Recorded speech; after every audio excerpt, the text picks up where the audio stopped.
Hi Bloomers, it's Wendy and you're listening to Bloom with Flores. Today I've got two very special guests with me, my brother and sister-in-law, Edgar and Joanna, who have agreed to join me on my very first podcast. We're going to dive into a conversation about how they navigate life with a child who has severe food allergies. So stick around for some valuable insights and stories as we explore this topic together. Hey, Joanna and Edgar. Thanks for joining me today. You know that this conversation is just going to be very informal, and I want to hear from you guys exactly what you guys are going through. And say hi to our audience. Yeah, thanks for having us. We're extremely excited to be on your first ever podcast. Congrats. Number one. Thank you. So we're just going to dive right into it. Can you tell us a bit about your journey as a parent of a child with severe food allergies? Yeah, I mean, where to even start? I feel like from the beginning, it's definitely, I think you said it best by saying journey. I mean, we're by no means perfect. We're still learning. We're discovering new things, I would say almost every single day.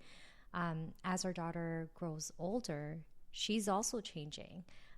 We're noticing, she's gaining and she's getting new allergies. She's losing some. So it's definitely a learning experience for the both of us. Yeah, definitely a learning experience. And it's been quite the whirlwind for the last, 6 years.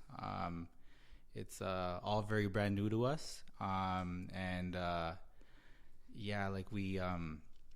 We're trying to navigate this world now, going our whole lives never having to worry about allergies to every day, going to grocery stores, reading ingredients, being on top of these things because you just never know what could happen if if there's a misstep, right? So I think the hardest part for us too, and I don't know if you agree, is that it's harder for us because we don't have allergies. I don't know, us growing up, we never had dealt with friends or anything that had allergies, right? So we're very unfamiliar with this. So you mentioned she's 6 now, right? How did you first discover her condition? So I think, I think this probably is because as new parents, we go to all these shows where they teach you about how to do things properly. Mm-hmm. I think as new parents, we get into that, I guess, that mindset that you don't want to do anything wrong. So you always want to follow everything by the books. Right. You want to do all your Google searches. So we were told that you introduce foods one at a time, and you have to leave 4 days in between. I don't know if you remember that. But we started with the most basic thing, I think, was steel-cut oats. So we would give her the steel-cut oats. This was at 4 months. Okay. We did that, and we're okay, she didn't react. Then we kept doing that with bananas, avocado, the basics. And then we got to I think we made our way all the way to eggs. And then we gave her, I remember it was scrambled eggs. And we fed that to her, and then we started noticing she got red around the mouth, kind of itchy. So I think it was then, from 4 months. And then, or even, no, I think we even have to go back further I think we truly realized that she had food allergies, when you said with the eggs. And then the baby acne. But then when we looked back, there was a lot of signs that we missed that we look back on. We're for example, because you were breastfeeding, right? So when you were breastfeeding, you were eating normally, right? You're eating your yogurts, you're drinking milk, right? And then we noticed that our daughter, after she would breastfeed and when she would go to the washroom, there was a bit of blood, in right? in her stool. Yeah, and she had a lot of baby acne that I was so convinced was not baby acne. Yeah, but the doctors were just oh, that's just baby acne. She's gonna grow out of it, right? But then once we started, once we kind of took matters into our own hands, and it's okay, you know what? Maybe watch your diet, see what you're eating, cut certain things out, and see how her skin or stool reacts to it. So the first thing we took out was the dairy. And then we started seeing a big difference in her skin, and there was no more I think that was the biggest learning experience, is that you truly have to be your biggest advocate when it comes to your child. Like, while doctors are experts, parents' intuition I feel like is best. Like, if you have a gut feeling, I feel like do everything you can to either prove your point, because the doctor just kept writing it off that it was baby acne. But again, going into these forums, like where you hear from other parents, they start giving their suggestions, and that's where we kind of learn to take out the dairy. And then, like my husband said, like, her skin completely cleared up. So we took that to the doctor and we're like, you need to allow us to do an allergy test on her. And how old was she then? So that's the other thing. She was only 1, and the doctor was like, she's too young. Right. But they're like, it has to be like a confirmed reason why we're going to do it on her. And we're like, yeah, well, I mean, she has like the blood in her stool. We had all that evidence, right, to ask for that allergy test. So then when we did it, they did blood work on her, and then that's how they confirmed that she indeed has not like a dairy allergy, but a cow protein allergy.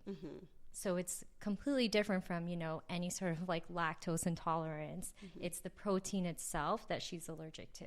Okay. So that must have been really scary when you got the confirmation that she was allergic or she had these allergies, right?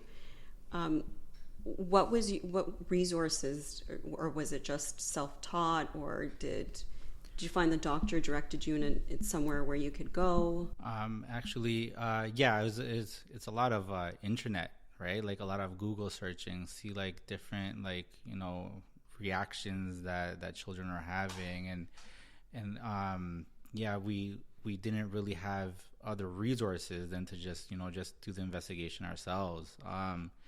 And actually, that kind of brought us to you, Wendy, when your son had the anaphylaxis situation on the soccer field. You ended up, you went through your whole situation, and you met an allergist, right? Yeah. So you recommended us to this allergist, and sort of that's we ended up reaching out to them, and then we kind of went to her, and she kind of started to kind of guide us through the life of having a child with an allergy.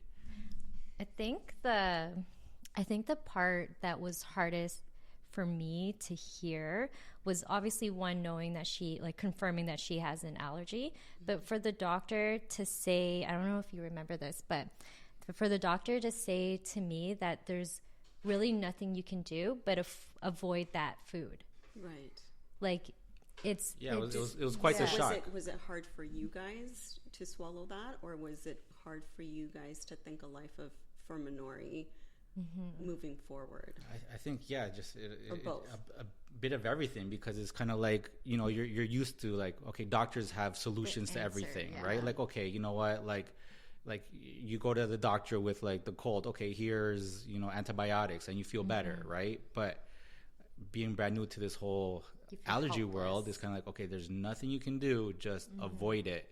It's like, is this real, right? Like, is it like that's all we can really do? Is there like nothing that can just take these allergies away? Because again, we're new to this, and unfortunately, we're trying to learn that there's nothing you can just like you said, just avoid it. There's no pill. There's no pill. Magic pill that you can no magic take. pill. There's no like prayer you can do to just take it away. It's there, and you just kind of have to do your best to manage it. Yeah, and I mean, obviously there's things like food challenges where you expose them little by little. There's like trials that you can sign up for, but these things, like the trials that I know about, is like 30,000. The food challenge, like that's something that we're doing, but we had to stop because of COVID. The allergist didn't want to send us to the hospital because of potential exposure.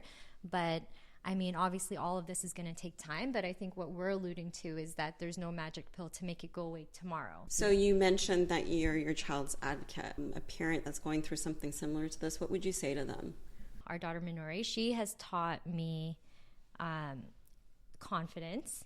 So I feel like while I'm no expert, like I need to be confident in myself that I can educate others around me and others who are around her when I'm not there. Yeah. Like while she's 6 years old, she can now, fend, like she can't fend for herself. I mean, she can get by, and now she can, she can say I'm allergic to something, but she still needs that adult around her to help, like her teachers or anyone else. So I feel like for me, it's, you got to learn to be confident and not afraid to speak up and ask, other parents to help you by not, serving something at a party. And before, I don't think I would ever be brave enough to ask for all these things, because I never like feeling like you have to treat my daughter any differently. Right.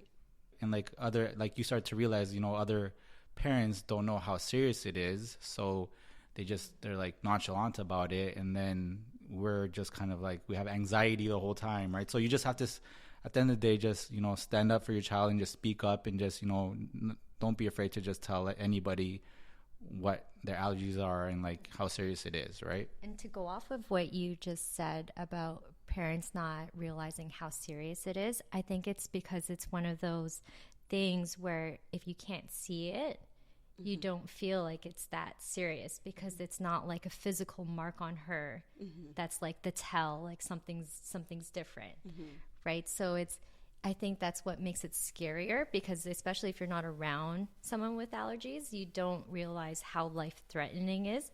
And I think that's why we can't be afraid to speak up. So for example, like even just today, like we went to, like even doing the simplest things, like going to the movies. Like I had to text the other parents, like, hey, like don't buy any food with peanuts in it, or don't buy anything with butter, because unless you're there to experience our daughter going through an anaphylactic reaction, you like, she looks like just like a normal child, right? You would never know. So until you're in that situation where you see her experiencing it with the vomiting, the hives, like the swelling, the breathing, then you don't think it's a big deal, which is terrible. So your relationships have been influenced, I guess, maybe a little bit, with either negatively or positively with your friends, maybe family. Can you share an experience where it was a positive one? Little kids her age, right? They're very they're knowledgeable of the situation now because they're in the same class, right? So it's like a lot of them, like we go to a party and right away when they're done eating, they go wash their hands, right? Because they know their friend Minori has severe allergies. So like things like that, it's just kind of, it's really heartwarming, because you don't expect 6-year-olds to take food allergies seriously, right? Like what do they really know? But they do these little things, so you can see that, in school, they're really talking about it. The parents, we go to parties and they're very aware to not have any of the type of allergens that our daughter has at the party. They call us, they ask us what kind of desserts they can get, things like that. So people are really like showing us that it is possible to go to parties, for example, and just not have anxiety the whole time, because they're really going out of their way to make it comfortable for our daughter, right? So things like that is just really, it really touches our heart, because they don't really need to, but they really are going out of their way. So you mentioned like educating the adults in this situation. How do you educate your child about their allergies, and how do you help them understand the importance of avoiding certain things, especially when she was much little, but even now and possibly in the future when she's in school, when something were to happen? Every day we would try to get her to almost like memorize, like even before she was even aware of like what it means to have allergies. We were just teaching her, like, you can't eat dairy, you can't eat eggs, sesame. Let me just list off all of her allergies just so everyone listening can hear. So she can you relate to this list? Yeah, so she has a dairy allergy, a sesame allergy, an egg allergy, peanuts, tree nuts, and dogs. And with dogs, it's not only the dander, which is what everyone's used to, but it's also the urine and the saliva. And then even before she had ailments, but then she outgrew it. But again, going back to my first point of like just teaching her what these words are that she's allergic to, we kind of ingrained it in her, like, hey, can you tell us, like, repeat it back to us, like, what are you allergic to? So every day I think we would ask her, like, we would say it out of the blue. We could be driving to the store and be like, hey, Minori, what are you allergic to? We would just do that, like kind of a repetition. And then now that she's a lot older, she's getting more curious, you know, like wanting to try things. Right. And before, you kind of like lean on like I guess I don't want to say hope, but kind of lean on the fact that she's never actually tried these things. So like she doesn't know what she's missing out. Yeah, like she wouldn't know what she's missing out on. But I think now she's more so just so curious, because like her plate doesn't look like someone else's plate. Right. So she's like curious to want to try things. But we just remind her, like, because she, you know, unfortunately, like, she has experienced severe reactions. So we say to her, like, you know, you can't eat that because, you know, it makes you sick. Like we say the word sick versus, you know, I just don't want her to feel like different. Exactly, different. So I don't know, for me it was just more so comforting to just say, you know, it makes you feel sick, like it makes you feel a certain way. So we don't want that, because we want to be able to stay here and you know, spend that extra time with like your cousin. Mm-hmm. We don't want to just leave.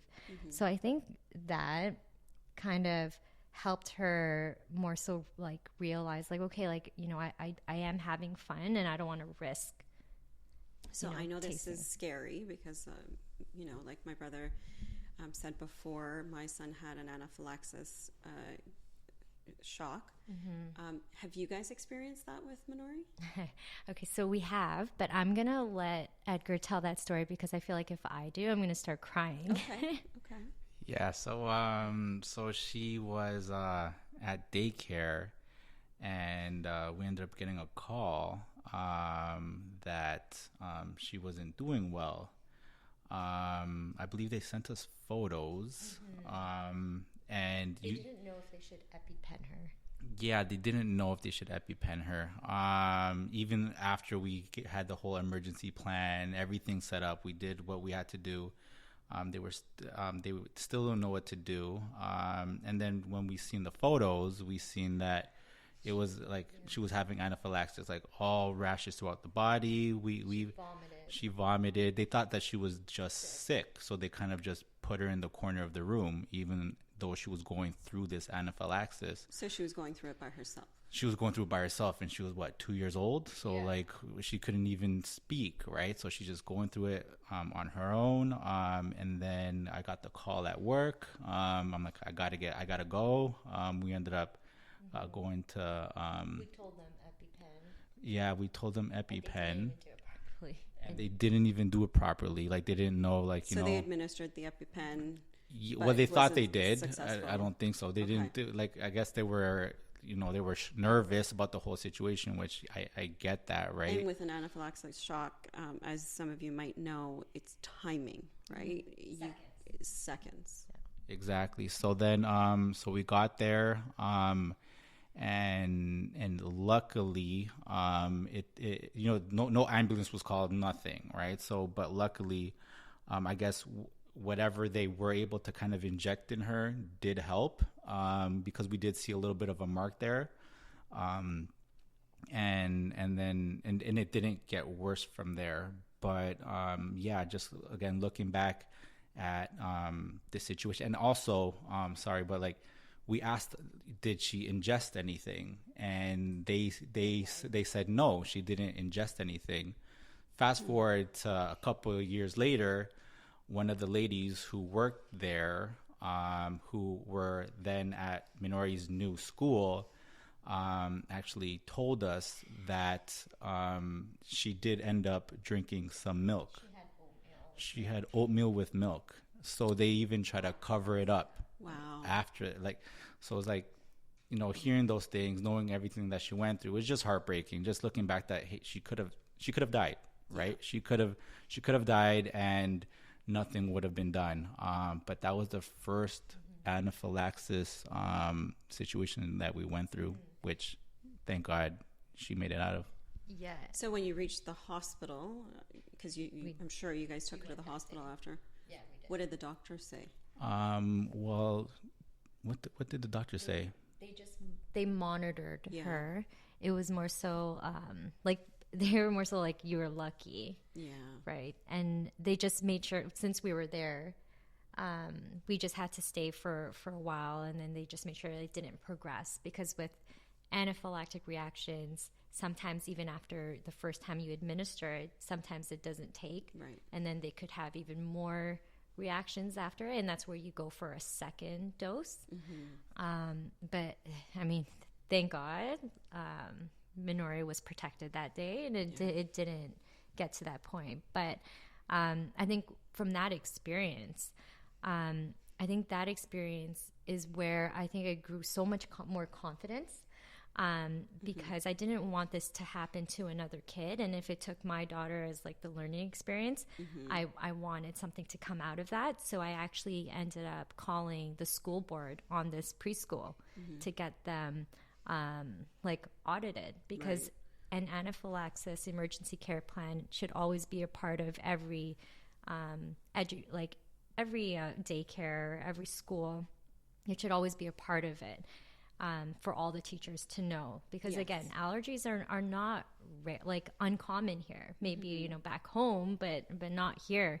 So I ended up doing that, but then at the same time, I felt like it was my part, and I feel like maybe I shouldn't have even had to do this, but I set up a learning session for all of the childcare workers at this preschool, my daughter's preschool. I'm like, I'm going to get an expert to come in and teach all of your staff how to properly administer an EpiPen, because one thing that Edgar didn't mention was that they EpiPenned Minori during that reaction, but they didn't take the safety cap off. So if you're familiar with EpiPens, it's blue to the sky, orange to the thigh, but they didn't remove the blue safety cap, and when they had EpiPenned her, so they ended up just bruising her.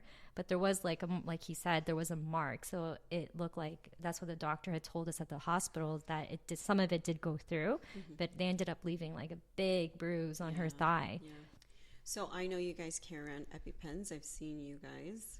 You have one everywhere. Yes, right? In the we car, do. And that's great. So now that you have experience with EpiPens, what is the standard? Like, what do you have to do? Like, in terms of, do they expire? Like, is there any advice that you could give? People that are listening right now? Yeah, so they definitely do. You can sign up for, which is what I'm doing right now with EpiPen Junior. I have an app on my phone, and you input all the EpiPen dates onto this app, and then they'll send you email reminders when your EpiPen's coming up for... Oh, so you registered? Yeah, so I registered it. Amazing. So that's like a good reminder. The thing is, like, on the EpiPens themselves, there's like a clear spot on it, so that if it looks foggy, then don't use it. But if it's clear, then you know that it's good to use. Even if I think they kind of like, because when we started getting these EpiPens, there was like a shortage at the time, right? So they're like, it might be expired, but still, like, if it looks like it's clear through this little see-through part on the EpiPen, then it should be fine.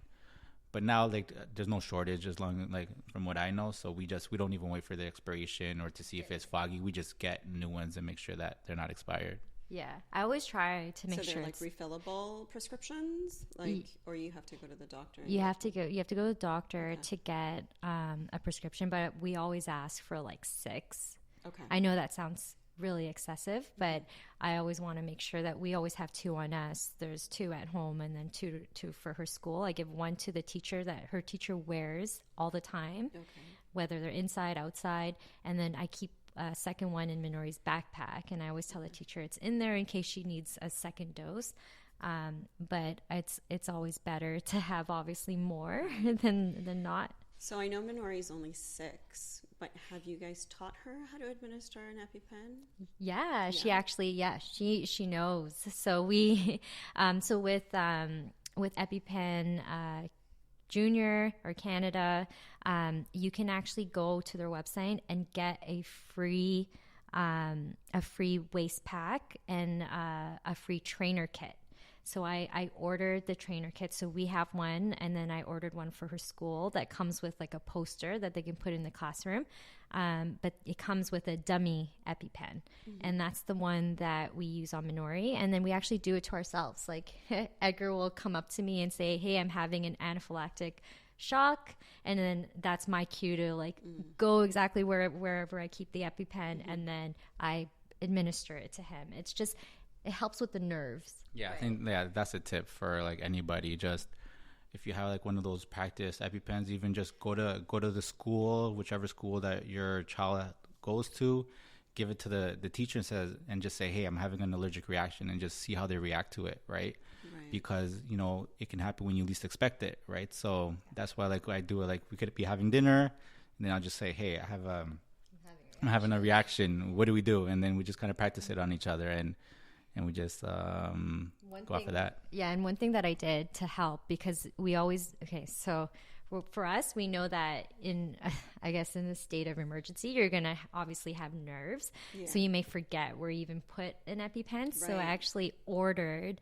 it's fight or flight, right? Yeah, exactly. So I ordered this emergency case where it's like almost like where you keep like where you would keep like a fire extinguisher, but it's for EpiPens. So so we have that at home, and we have 2 EpiPens in there. So it's at any time there's an emergency, you know that you can go to this case, and then that's where the EpiPens are. So that helps if like your mom is at our house, right? And she forgets. Again, if you're not around someone with allergies, you're going to forget all these things, right? So it's good to try to make everything as accessible and easy as possible.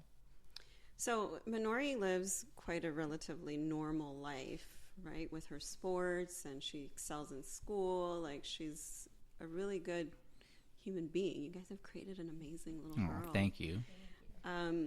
But looking towards the future, what are your hopes and aspirations for her in terms of her allergies?